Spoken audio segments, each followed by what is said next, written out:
ఇప్పుడున్న సమయంలో పడి పూజ అంటే 4-5 లక్షలతో కూడుకున్న వ్యవహారం అని చెప్పి భక్తుల్లో ఒక అపోహ మాత్రమైతే ఉన్నది.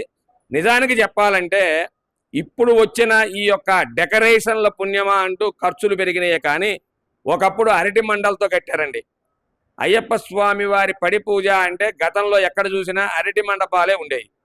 చాలా సింపుల్గా అయిపోతుందండి. అయ్యప్ప స్వామి వారికి కావాల్సింది భక్తి కానీ ఆడంబరం కాదండి. మనకి కావాల్సింది ఇక్కడ భక్తి ముఖ్యం.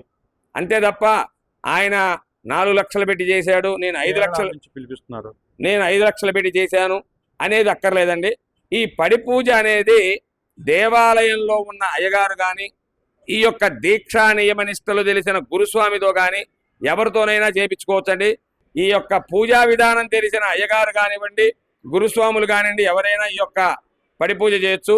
అరటి మండలతో కట్టుకొని గణపతి స్వామి వారిని, అయ్యప్ప స్వామి వారిని, సుబ్రహ్మణ్య స్వామి వారిని, వెంకటేశ్వర స్వామి వారిని, లక్ష్మీ అమ్మవారి ఫోటోలు, ఈ 5 ఫోటోలు పెట్టుకొని యథావిధిగా పూజా కార్యక్రమం సక్రమంగా నడిచిందా లేదా అన్నది చూసుకోవాలే కానీ మనం స్టేజీలు ఆడంబరం కట్టామా, డెకరేషన్ గట్టిగా చేశామా, మేళతాళాలు పిలిచామా, ఇవన్నీ స్వామివారికి అవసరం లేదండి. జరగాల్సిన పూజా కార్యక్రమం సక్రమంగా జరిగిందా లేదా అది కావాలి.